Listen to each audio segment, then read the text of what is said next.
우리나라 국사책 말미에 조선은 고종 순종으로 망하고 일제 강점기가 되었다, 이렇게 끝납니다. 순종 이후 황실은 어떻게 되었는지, 왜 역사 속에 사라졌는지, 단순히 망국 책임론을 쓰고 살아야 했는지, 전 세계의 유래를 찾아볼 수 없는 500년이 지속된 왕실은 마지막은 왜 비참했는지, 저는 망했다라는 표현을 쓰지 않습니다. 잠시 일본의 주권을 강탈당했지만 대한제국은 1919년 대한민국 임시정부로 1948년 대한민국의 정통성이 이어졌다고 믿고 있습니다. 순종 이후의 황실 계보도는 어떻게 되는지 의친왕 조부님의 일대기를 보면서 세간에 잘 알려져 있지 않은 황실 독립운동을 지금부터 말씀드리겠습니다. 각 가문에는 족보가 있습니다. 왕실과 황실의 족보는 숙종 때 발행되었던 선언계보기략이라는 왕실 적통 족보가 있습니다. 1897년 전 조선 왕조 시대의 왕실 조선의 26대 임금 고종 증조부께서 대한제국으로 1897년 선포하신 이후에는 황실이라고 칭하고 있습니다. 그래서 대한황실의 계보도에서 처음은 초대 황제인 고종 황제와 명성황후 할머님이십니다. 고종 황제께서는 어려서 돌아가신 자녀를 제외하고 성인까지 살아남은 자녀로 3남 1녀를 두셨습니다. 첫째, 장남으로 황태자였다가 대한제국 2대 황제였던 순종 융희 황제입니다. 낙선제에 사시던 황실의 큰 어른 윤대비로 더 잘 알려진 순종효 황후이십니다. 순종 황제의 바로 3년 아래 동생이신 저의 조부님이신 의친왕이 계셨고 의친왕비 할머니가 계십니다. 그리고 의친왕보다 20년 어린 셋째 아들 영친왕입니다. 9살에 일본에 끌려가 이방자 여사와 강제 결혼을 했습니다. 마지막으로 고종 황제의 유일한 딸 덕혜옹주입니다. 얼마 전 영화로 만들어져 큰 사랑을 받았지요. 이 사진은 1989년 4월 21일 저희 고모 할머니 덕혜옹주께서 돌아가신 장례식입니다. 창덕궁에 상청이 설치되고 고모 할머니께서 후손이 없으셔서 당신의 장조카인 제가 상주가 되어 장례를 치렀습니다. 순종 황제께서는 후사가 없으므로 이곤 황소는 고종 황제의 장손자가 되십니다. 영친왕께서는 이방자 여사와 사이에서 이구 숙부님을 낳으셨습니다. 미국에서 MIT 건축과를 나와 미국에서 줄리아 여사와 만나 결혼을 합니다. 그러나 안타깝게 후사가 없었습니다. 이곤 황손의 아들 저 이준 의친왕가의 종손이 됩니다. 의친왕은 1877년생으로 고종 황제의 둘째 황자로 태어나십니다. 일부 기록에서는 유아 시절 사망한 왕자까지 합쳐서 5째 아들이라고 표기하기도 합니다.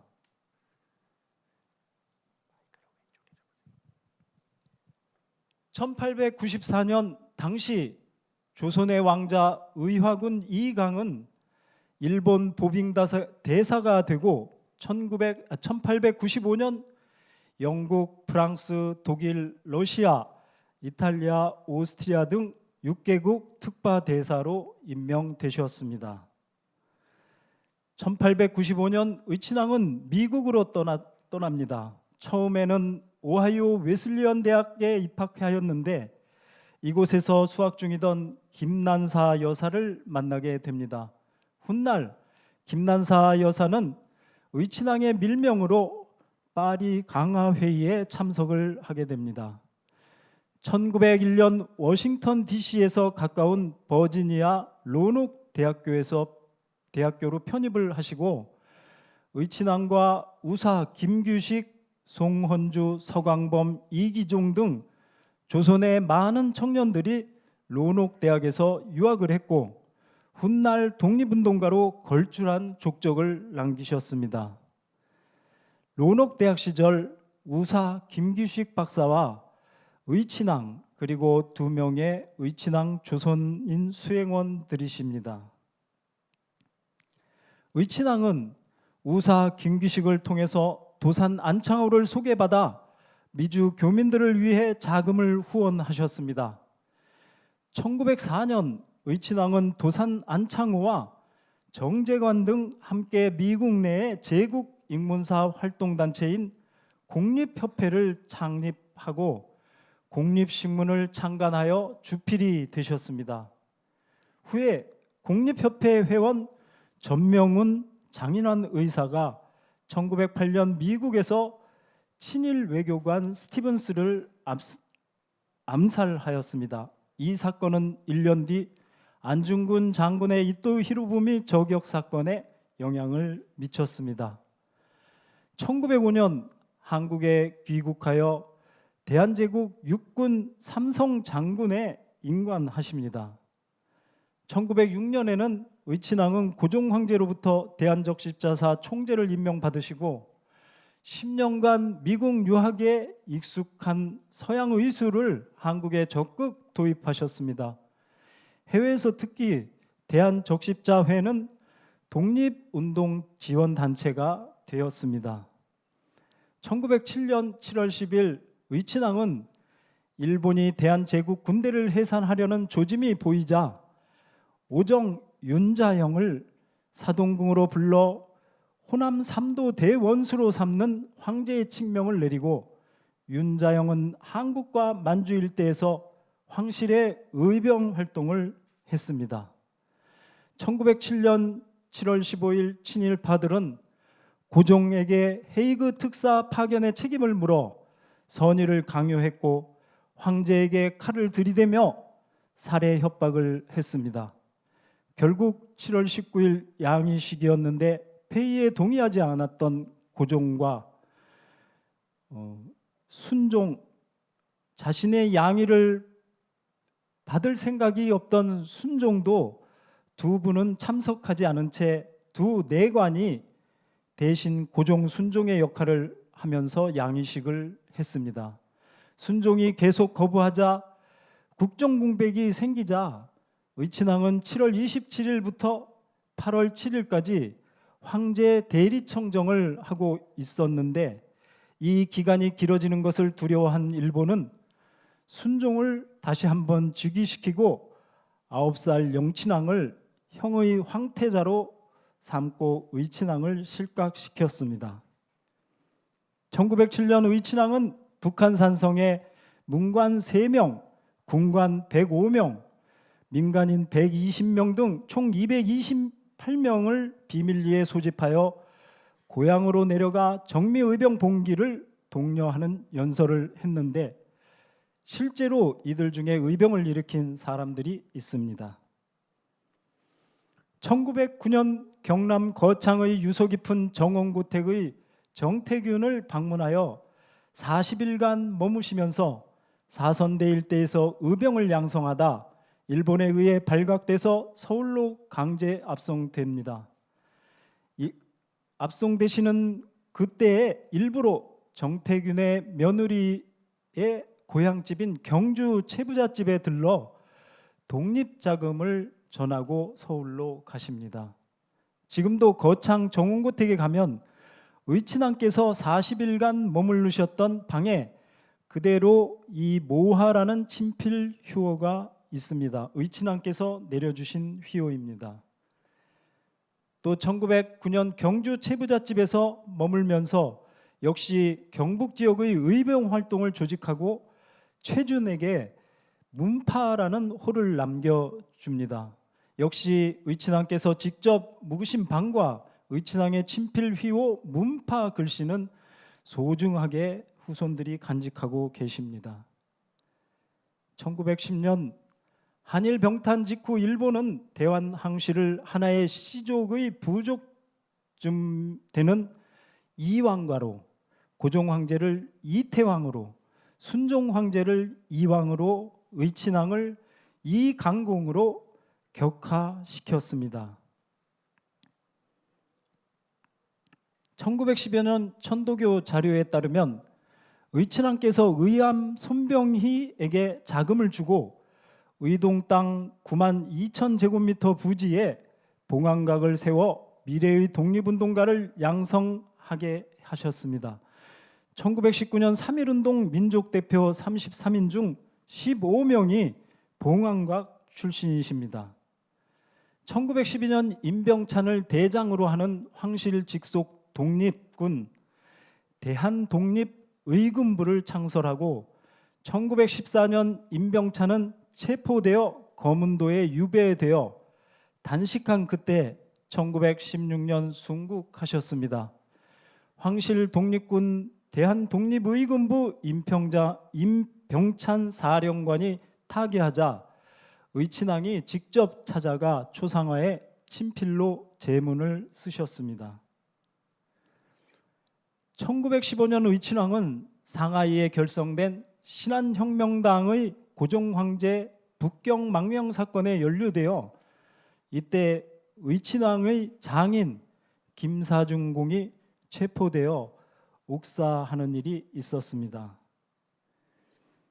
의친왕, 손병희, 김규식 선생 3명은 사동궁에서 머리를 맞대고 탁골공원에서 독립선언서 낭독을 계획했다가 2월 28일 최종검사를 준비하는데 탁골공원에서는 유혈 사태가 있을 수 없으므로 민족대표 33인의 회합 장소를 바꿔야 한다는 결정을 하시게 됩니다.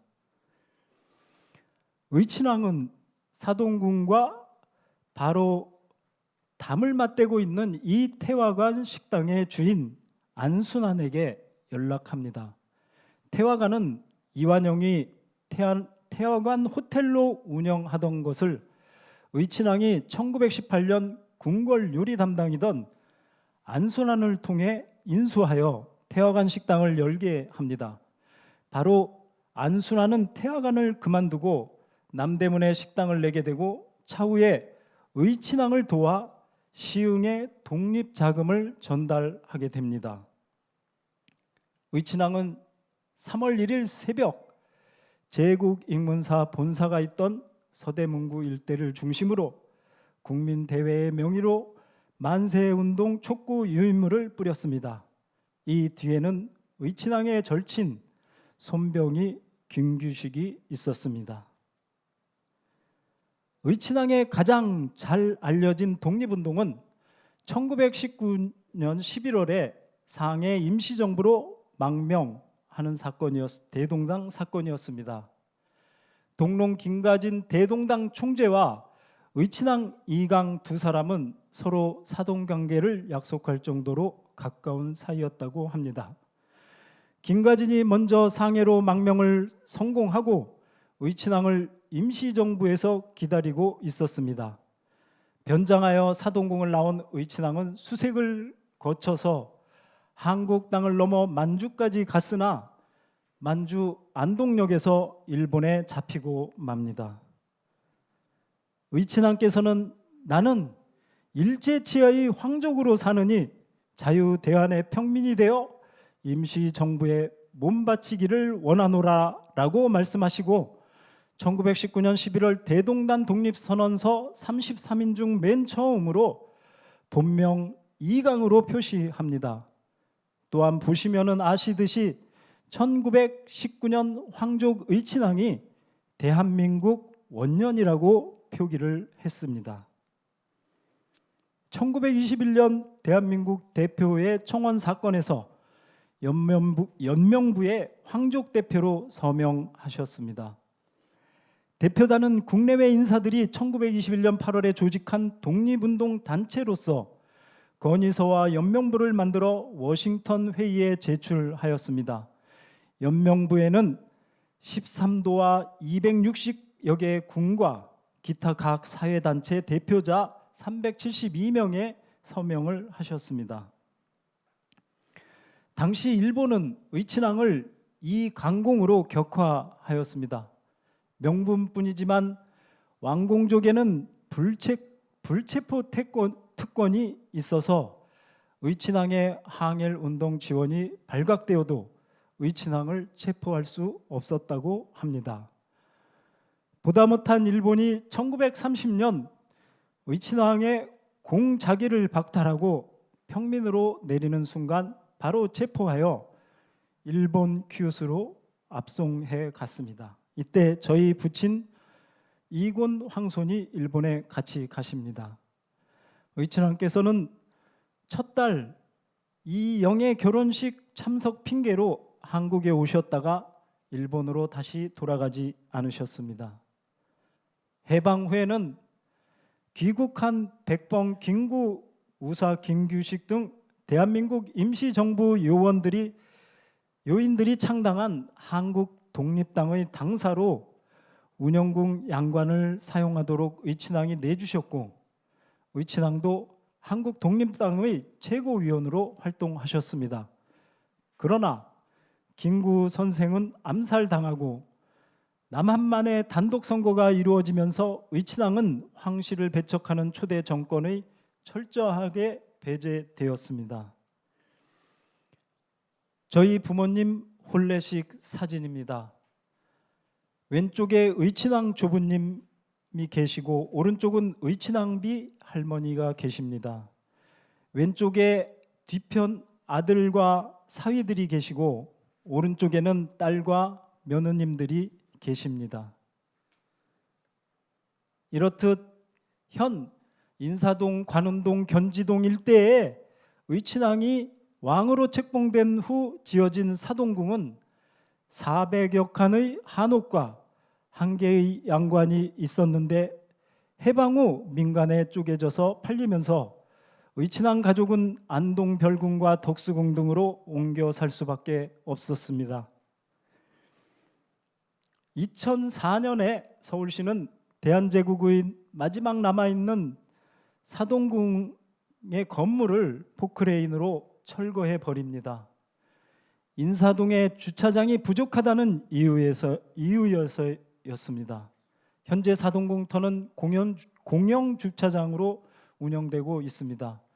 김구, 김가진, 안창호, 김규식, 윤자영 등이 독립운동을 논하기 위해서 출입하던 황실 독립운동의 중심 사동궁은 하루아침에 철거되어 버리고 말았습니다. 그래서 시작되었습니다. 2022년 사동궁 의친왕의 후손들과 흥선대원군의 운영궁 등 황실 후손들이 모여 의친왕 기념사업회를 설립하여 의친왕 조부님과 함께 독립운동을 하셨던 분들을 밝혀내고 있습니다. 의친왕 할아버지는 시대의 풍운하였습니다.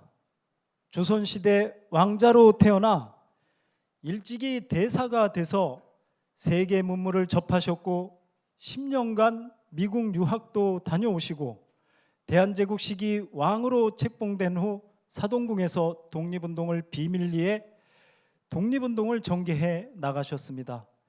결국 평민으로 떨어져 일본으로 끌려가나 한국에 다시 돌아오셔서 해방을 맞이하셔 임시정부 요인들과 한국 독립당 창당을 하지만 이승만 정권의 수립과 한국 전쟁을 겪고 서울로 돌아와 홍서하십니다. 우리나라 근대사에 의친왕 할아버지처럼 다이나믹한 삶을 산 사람이 또 있을까 하면서도 한편 시대를 온몸으로 받아낸 할아버지께 경의를 표합니다. 우리나라 근현대사에 의친왕이라는 분이 있었다는 사실, 그리고 이곳 세종시에서 비밀 항일 운동을 하셨다는 사실을 기억해 주셨으면 고맙겠습니다. 경청해 주셔서 감사합니다.